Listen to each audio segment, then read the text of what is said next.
Billionaire falls in love at cemetery. You won't believe what happens next. Hey, beautiful souls, your support absolutely lights up my world. That little subscribe button, it's pure magic for growing our amazing community and bringing you more heartwarming stories. Here's my promise. I personally respond to every comment because I genuinely love connecting with you. Drop a comment telling me where you're watching from. I can't wait to virtually travel the world through your messages. Now, let's dive into today's extraordinary tale together. The marble headstone caught the last drops of autumn rain like tears frozen in stone. Jake Montgomery knelt in the wet grass, his fingertips tracing the carved letters of his wife's name with the reverence of a prayer. 3 years, and still the cold granite felt more real than his empty penthouse, more substantial than the financial empire that bore his name. Emily Montgomery, beloved wife, 1976 to 2021. The dates might as well have marked his own death. Everything after that February morning, when Emily's laughter over his burnt pancakes had dissolved into sirens and sterile hospital corridors, felt like borrowed time, a life he was merely inhabiting. A sob pierced the cemetery's silence. Jake's head lifted, his grief-dulled senses sharpening. There, beneath the sprawling oak that had weathered decades of mourners, a young woman pressed her forehead against weathered stone. Her dark hair clung to her face in the drizzle, and her shoulders trembled with the kind of raw pain that Jake recognized in his bones. He should leave, should return to his ritual of whispered apologies and hollow promises. But something about her anguish, the way it echoed his own, kept him frozen, watching as she clutched a wilted daisy against her chest. His expensive shoes squelched in the wet earth as he approached, each step feeling like a betrayal of his carefully maintained isolation. "Excuse me." His voice came out rougher than intended, nearly lost in the rain's whisper. "Are you okay?" She flinched as if struck, her tear-streaked face snapping toward him.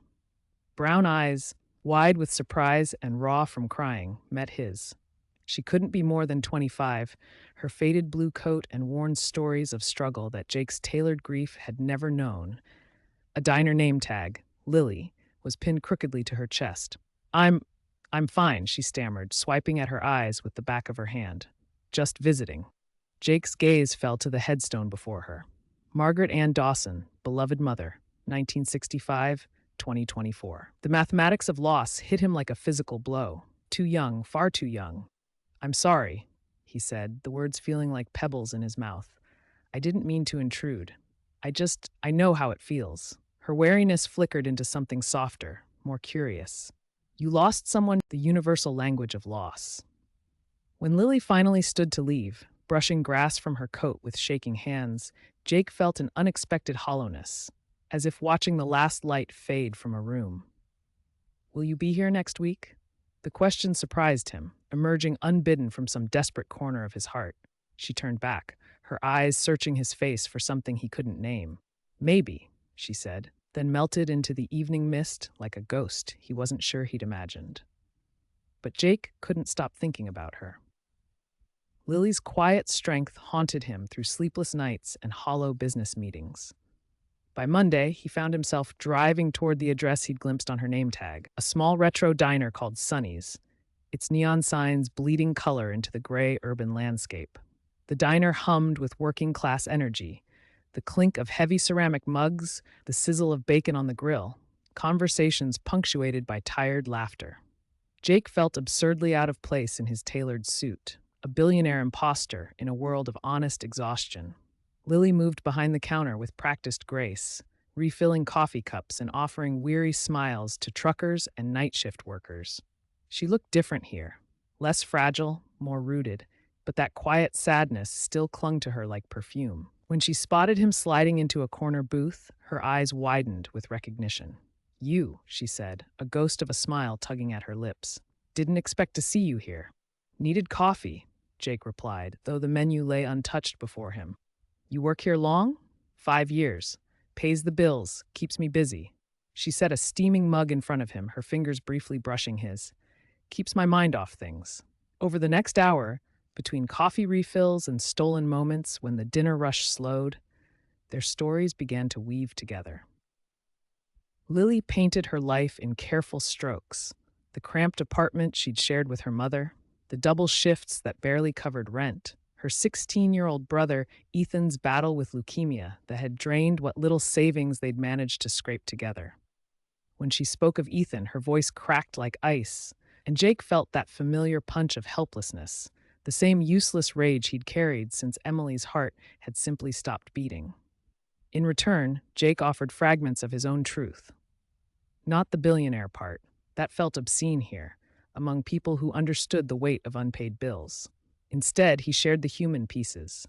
How he'd met Emily in a college philosophy class, how she'd mocked his terrible taste in music, how he'd trade his empire for 5 more minutes of her terrible singing in the shower. Lily listened with the intensity of someone who understood that stories were all that remained of the people you loved. When Jake finally left, the rain had stopped, and the world felt marginally less cruel. Over the following weeks, they fell into a rhythm as natural as breathing. Saturdays found them at the cemetery, sitting between their respective graves like guardians of memory. Jake told Lily about Emily's paintings, how she'd filled their penthouse with canvases that exploded with life. Lily shared her mother's talent for baking, how the phantom scent of fresh cookies could still reduce her to tears. Their conversations peeled back layers of careful protection. Jake admitted his cowardice, how he'd buried himself in work after Emily's death, building walls of meetings and mergers to avoid the echo of her absence. Lily confessed her own guilt, how she'd pushed her dying mother away, overwhelmed by the terrible mathematics of loss and responsibility. "Do you think it ever stops hurting?" Lily asked one gray afternoon, her voice small beneath the oak's ancient branches. Jake considered this, his gaze fixed on Emily's headstone. "I don't think it does," he said finally, "but maybe it gets easier to carry." Their bond existed in a space beyond romance, purer, more fragile. Jake found himself visiting the diner not just for coffee, but for the sound of Lily's voice, the way her presence made his chest feel less hollow. Then autumn arrived with devastating news. Jake found Lily at the cemetery, clutching a medical report with trembling hands. Her face had gone gray, her eyes hollow with fresh terror. "Ethan's getting worse," she whispered when Jake sat beside her. "The doctors say he might not make it to Christmas." The words hit Jake like a fist. He'd never met Ethan, but Lily's love for her brother was woven into every story she told, every smile she managed. "I keep thinking," she continued, her voice breaking, "if I'd been there for Mom, really there, maybe I'd know how to help him. But I was so scared, Jake. I pushed her away when she needed me most." Jake felt the mirror of his own guilt reflected in her words. How many nights had he stayed late at the office while Emily waited at home? How many arguments had they left unresolved, assuming they'd have infinite tomorrows? "I know that guilt," he said quietly. "Emily and I weren't perfect. Toward the end, we were drifting. I thought we'd have time to fix everything. Then she was gone." Lily reached for his hand, her touch tentative but warm, the first human contact he'd truly felt in 3 years. "You loved her. That's what matters. You loved your mom, too. Don't let the mistakes define you." They held each other then, not as lovers, but as survivors, clinging to hope in a storm of grief. That night, Jake made a decision. His wealth had felt like a curse since Emily's death. What good were billions when they couldn't buy back a single heartbeat? But maybe they could save someone else. Within a week, the Emily Montgomery Foundation was born. Jake poured millions into it, funding medical bills, counseling services, research grants. He worked with the quiet intensity of a man possessed, transforming his guilt into purpose. When he finally told Lily about the foundation, they were at the diner during the quiet hours after midnight. She stared at him, coffee pot frozen in her grip. "You did this for Emily," she said. "For her," Jake nodded, "and for people like you and Ethan. I can't change the past, but maybe I can make a difference now." Tears spilled down Lily's cheeks, but her smile was radiant, the first truly unguarded expression he'd seen from her. "You're a good man, Jake Montgomery." He laughed, the sound rusty from disuse. "I'm trying to be." Inspired by Jake's transformation, Lily started a grief support group at the community center. She called it Healing Hearts, a circle of folding chairs where strangers shared their stories without judgment. Jake attended the first meeting, his expensive suit incongruous among the modest clothes and raw pain, but his presence somehow fitting. Their lives were no longer just intertwining in grief, but growing towards something resembling hope. Months passed. Ethan's condition worsened despite the best treatments Jake's money could buy. Lily spent every free moment at the hospital, her optimism fraying thread by thread. Jake did what he could, calling in favors, funding experimental trials, but he was learning that some battles couldn't be won with wealth. Then, on a Tuesday that started like any other, Lily burst into the diner with a face transformed by disbelief. "Jake," she gasped, her voice shaking. "Ethan's tests, they're clear. The cancer, it's in remission. The doctors don't understand it, but he's going to live." Jake stared at her, stunned into silence. "I know it sounds crazy," she continued, laughter bubbling up from some deep well of joy, "but I think it's because of you. Your kindness, your support. It gave me strength, and somehow that reached Ethan. I know it did." Jake shook his head, humbled. "I didn't do anything. This is Ethan's fight and yours."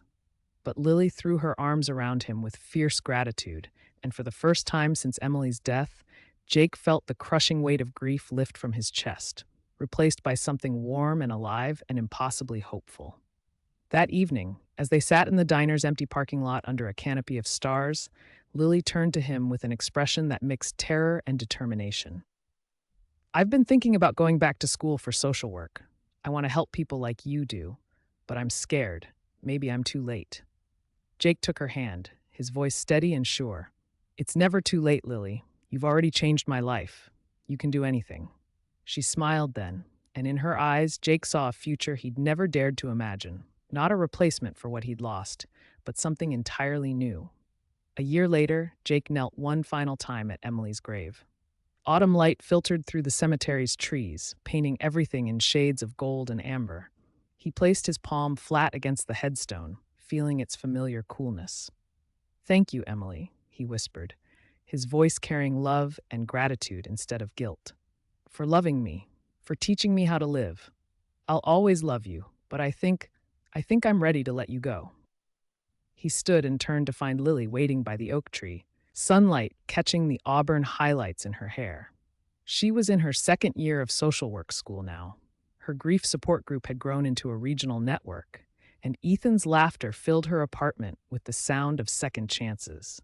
Jake walked toward her, his hand outstretched. She took it with a smile that could have powered the city. Together, they walked away from the graves, away from the past, toward a future they'd built from the raw materials of pain and love and impossible hope. As the sun set over Willow Creek Cemetery, Jake felt something he'd forgotten existed, the quiet certainty of coming home. He and Lily weren't just healing. They were learning how to live again, how to love without forgetting, how to honor the dead by choosing life.